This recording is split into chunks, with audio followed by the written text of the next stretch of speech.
private jet.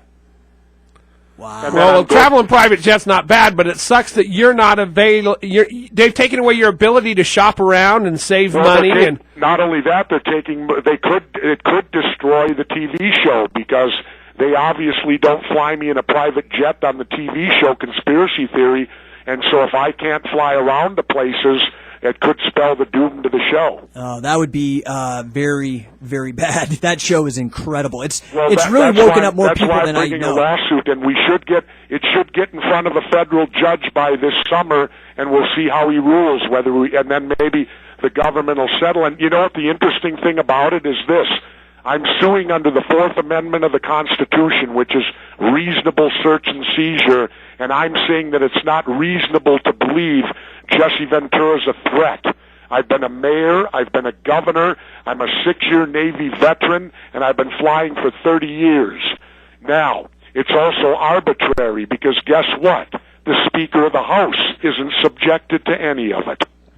Well, and most senators and congressmen can get through without it, too, by showing their Washington ID, from what I understand. Well, there you go. And how are they any more patriotic than me? Nancy, to my knowledge, I might be wrong, but I don't think Nancy Pelosi or John Boehner ever served in the military. I did.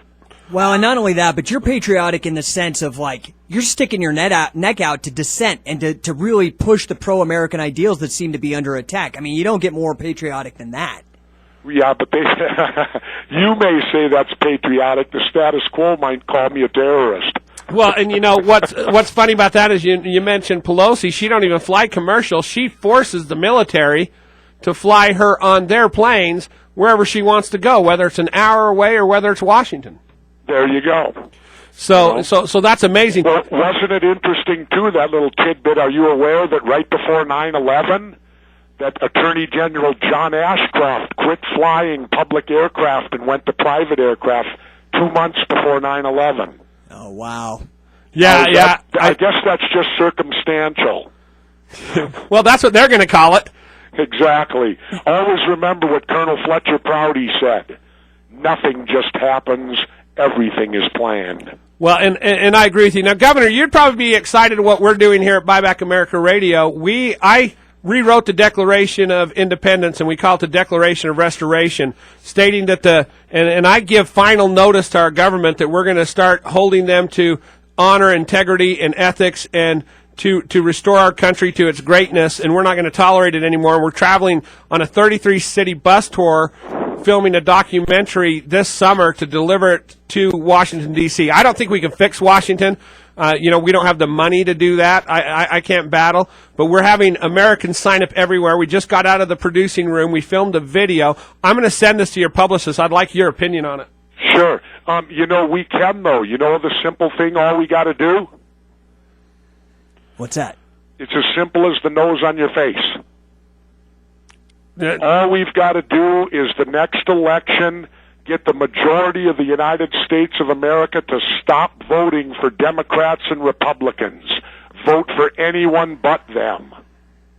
Yeah, and I've been trying to educate people with this show for over a year and a half, telling them, you can't buy into the media concept. They have the money. They're not even truly Democrats or Republicans anymore. They just tell you what they think you want to hear, and then they do what the banks or the businesses want them to do. They don't represent the people, and nobody looks past the commercials.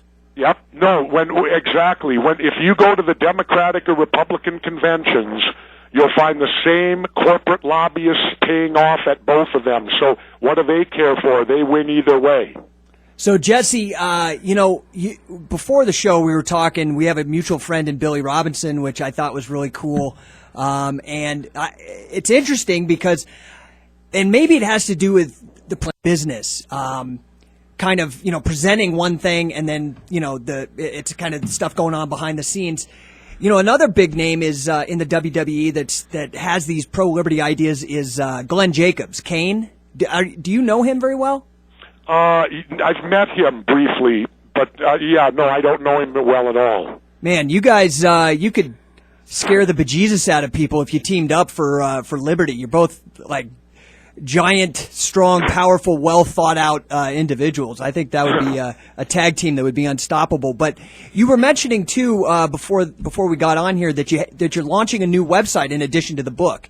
Yeah. It started Friday. It's anyone that wants to go to my, and this is an official website of me. It's not fraudulent or any of the other crap that may be out there. It's simple. It's just called weaintgottimetobleed.com. That is so awesome.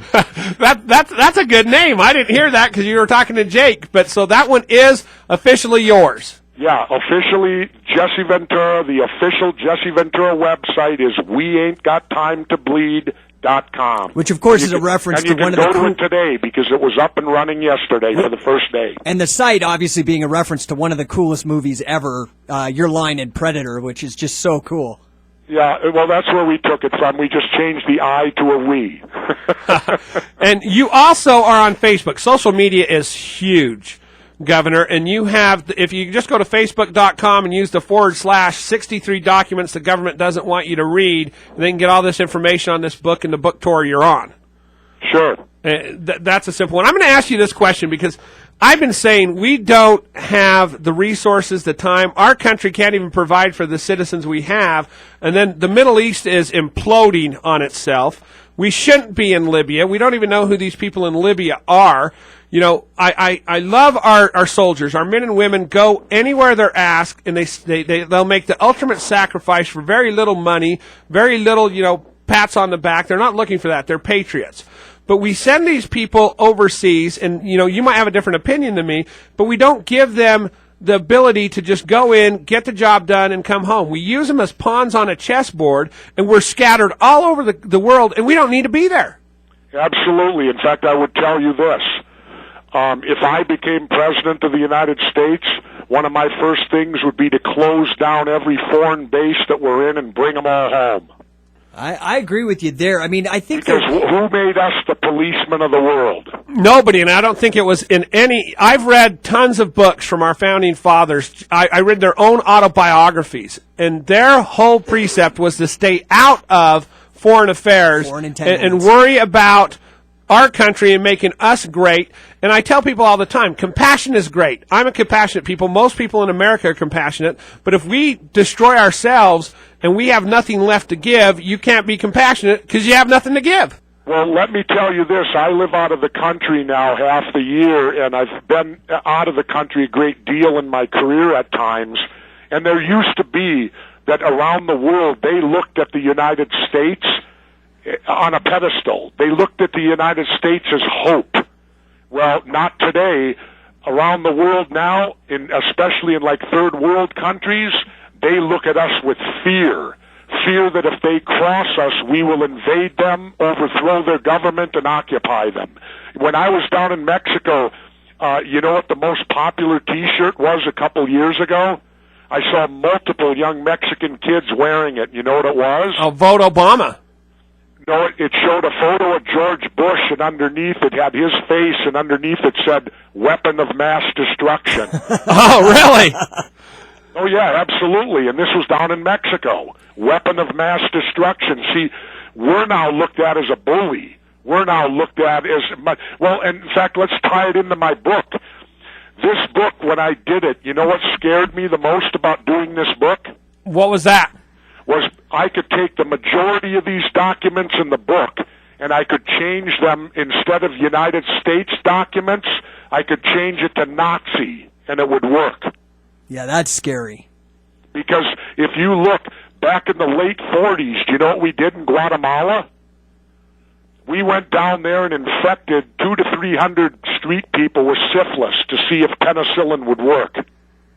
Well, that's like the Tuskegee experiments that we did to African Americans here. Exactly, same thing. I tie it in the book.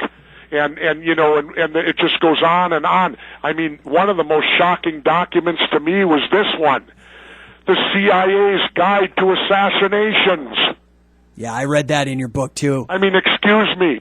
That's first-degree murder, pre-planned murder, and it's illegal in every country in the world, to my knowledge. And we have a book or a guide to how to do it, how to be successful, and what type of people to get to do it. Yeah, that's really interesting. I'm going to have to ask because the guest I have on the show this week is a former CIA agent who caught Boyce. He was the guy from The Falcon and the Snowman. And he wrote a book called "It's Over." The U.S. is pretty much done for, is what his view is. And so I'm going to be curious about what his involvement was. And I'm going to ask him about your book in that phrase, because we're supposed to have policy where we don't do assassinations as a government. I mean, get real, everybody. And this manual's all the way back from the 60s. Well, that's what I love about this new book, Governor, is that I'm looking through it, and a lot of us that are interested in this kind of stuff, the whistleblowing, the cryptome, and the WikiLeaks stuff.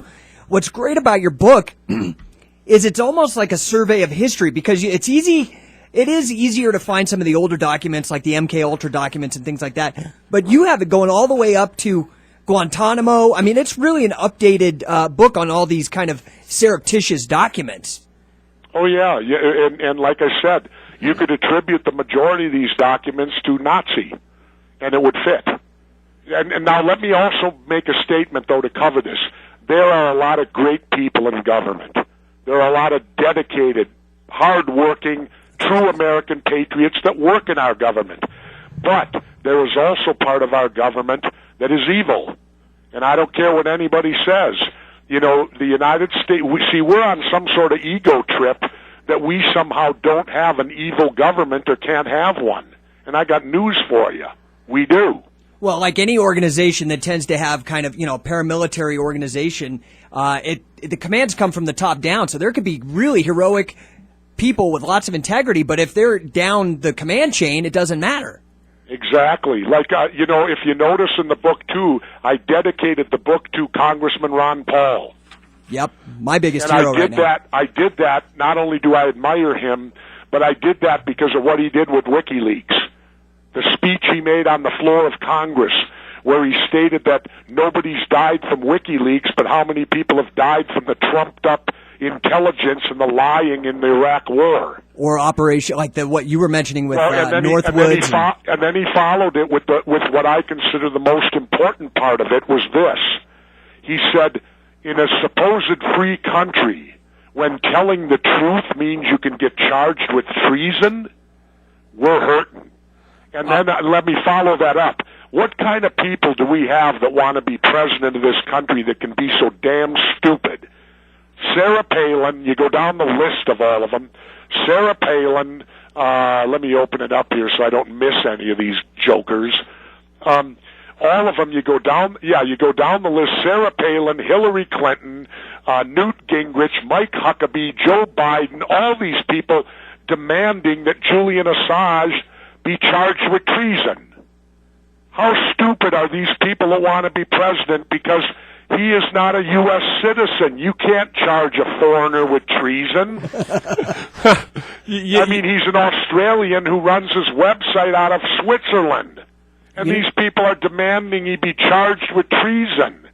And these people want to be president? I only went to high school, and even I know that. It's funny, Governor, because Tim actually was raising an interesting question about your perspective. Tim, what were you saying about Bachmann? Yeah, I've heard rumors that Michelle Bachmann's considering it, too. And she's from Minnesota, so I was curious. Have you had contact with her?